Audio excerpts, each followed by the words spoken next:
Taiwan's PSMC to rev up auto chip business with Japan plant. Warren Buffett selling $28.7 billion in stock rings alarm bells over economy.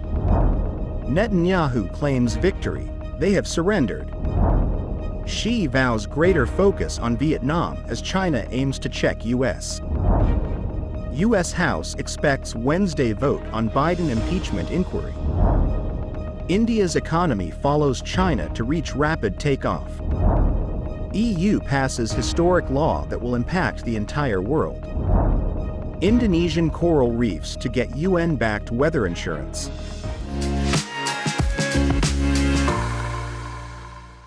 Hello, I'm Johnny. Thank you for joining us on Funday News. It's Wednesday, December 13th, and here are your top stories. Chairman and CEO Frank Huang of Taiwan's Power Chip Semiconductor Manufacturing Corp. said it will use its new plant in Japan as a springboard to sharply expand its automotive semiconductor business. He told Nikkei in an interview, there is a huge opportunity in Japan where automakers are concentrated. Huang said currently automotive products make up 8% of our sales. We're just getting started, and we plan to increase that to 30% in the future with the foray into Japan. According to Nikkei, PSMC plans to invest 800 billion yen, $5.5 billion, in a joint venture with financial group SBI Holdings to build a plant in Ahira, which is located in Japan's Miyagi Prefecture. The plan's first phase is set to begin in 2027, in which the company will invest 420 billion yen for the mass production of 12-inch wafers at a scale of 10,000 units per month. It aims for 40,000 wafers a month when the plant is fully operational in 2029. The Japanese government is considering providing subsidies of up to 140 billion yen. Newsweek reported Warren Buffett's firm, Berkshire Hathaway, sold $28.7 billion of stock in the first 3 quarters of 2023, in a move that some economists have interpreted as ringing alarm bells for the American economy. Professor Steve H. Hank said Buffett and Berkshire Hathaway's move is a sign that a recession is right around the corner. Hank said since last year, the U.S. money supply has contracted by 3.3%. He believed that a recession would follow suit should the contraction in money supply contract remains. The professor of applied economics at Johns Hopkins University, who served on President Ronald Reagan's Council of Economic Advisers, said there have been only 4 periods in U.S. history, in 1920-21, 1929-33, 1937-38 and 1948-49 in which the money supply has had significant contractions. He added, each of those 4 episodes was followed by a serious recession, and the current monetary contraction is clearly going to lead to precisely what monetary contractions always lead to: a recession. Israeli Prime Minister Benjamin Netanyahu on Sunday urged Hamas fighters to relinquish their weapons without delay. He declared that the recent surge in surrenders indicated the beginning of the end for the Palestinian militant group. The Israeli Prime Minister explained, as quoted by the Times of Israel, in recent days, many Hamas militants have given up their arms and surrendered to our forces. They have put down their weapons and surrendered to our brave soldiers. Netanyahu added, this war will continue for a little longer, but this is the initial phase of the end for Hamas. He declared, to all Hamas militants, I say, the end is here. Do not lose your life for your leader Yahya Sinwar. Surrender. Now. Meanwhile, a New York Times report on Sunday cited Netanyahu's critics as saying his government would keep Hamas strong enough to counteract the Palestinian Authority in the West Bank. Such a strategy would allow Netanyahu to avoid a 2-state peace solution. Chinese President Xi Jinping pledged to prioritize diplomacy with Vietnam during a trip to the Asian nation, which is forging closer ties with the U.S. and its allies. According to state broadcaster China Central Television, Xi told Vietnam's Communist Party chief Nguyen Phu Trong in Hanoi on Tuesday that the partnership between the 2 countries should be deepened. Xi said China is also willing to build a community of common destiny that includes Vietnam. Bloomberg said Beijing's sweeping territorial claims in the South China Sea have forced nations such as Vietnam into a delicate balancing act between the world's largest economies. Xi's 2-day trip comes just months after U.S. President Joe Biden declared an enormous opportunity with Vietnam on his first jaunt to the Asian nation.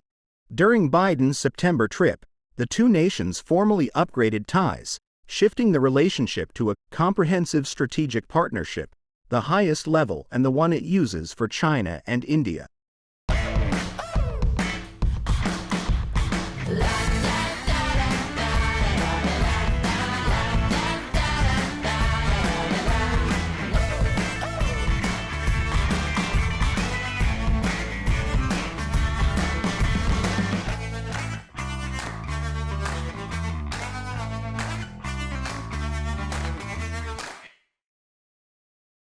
A Republican leadership aide said on Monday that the Republican-controlled U.S. House of Representatives is expected to vote on Wednesday to formalize its impeachment inquiry of Democratic President Joe Biden. A Republican lawmaker said House Speaker Mike Johnson disclosed plans for a Thursday vote at a closed-door meeting. Republican Representative Kelly Armstrong on Thursday introduced a 14-page resolution that will allow the full House to vote on authorizing the probe.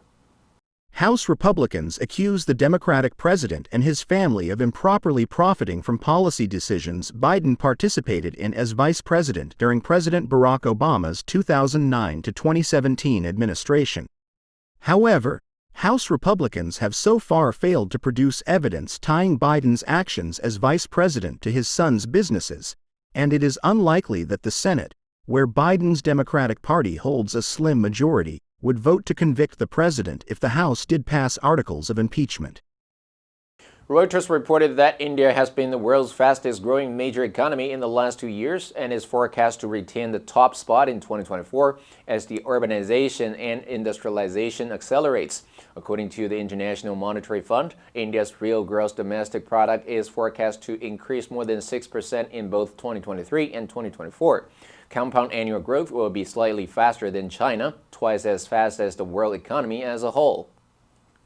Reuters said India's economy and demographics resembled China's between the late 1990s and early 2000s, indicating there could be 2 more decades of rapid sustained growth ahead as well as an enormous associated rise in energy use. The media said India is entering the central takeoff portion of the S-curve when urbanization, industrialization, household incomes and energy consumption increase most rapidly, usually for several decades at a time. The European Union has passed a law that criminalizes some of the most serious forms of environmental damage. The EU law should be formalized next spring. The law introduces penalties such as prison sentences for individuals and exclusion from access to public funds for companies, as well as fines for polluting companies. EU member states will have the ability to decide how to enforce the law and which penalties to levy. Its preamble says that it intends to criminalize cases comparable to ecocide. Il est temps d'alimenter et d'aligner maintenant l'ensemble de nos politiques publiques sur les objectifs d'autonomie stratégique. Ecocide is formally defined as unlawful or wanton acts committed with knowledge that there is a substantial likelihood of severe and widespread or long-term damage to the environment being caused by those acts. The Mexican government was the latest to propose such a law which, if it passes, would see Mexico join Vietnam, Russia, Ukraine, and France, all of which have criminalized ecocide. Activists say, it is only a matter of time before ecocide is recognized in criminal law at every level. The United Nations Development Program Asia project is set to begin a coral reef protection insurance project in Indonesia in January. The project is intended to swiftly unlock finance once a natural disaster strikes without damage having to be assessed. With support from the Ocean Risk and Resilience Action Alliance and financial backing from the British government's Blue Planet Fund, the project aims to create a sustainable funding model for the Indonesian government and establish a conservation trust fund. The head of UNDP's Insurance and Risk Finance Facility, IRFF, Jan Kellett told Nikkei Asia, it is a critical part that is largely missing from at-risk communities and countries around the world. The shortfall in disaster response funds is stark. Disasters in Indonesia between 2007 and 2018 caused economic losses of $2.2 billion to $3 billion annually, but the central government spent just $90 million and $500 million per year on response and recovery between 2014 and 2018. The answer for yesterday was B, pact. A non-aggression pact will be signed between the two countries. Did you answer correctly? Now let's delve into the news of Indonesia coral reefs to get UN-backed weather insurance. Number 1. Swift. 迅速发展的，马上做出的。The White House was swift to deny the rumors. Number 2. Sustainable. 对自然资源和能源的利用，不破坏生态平衡的。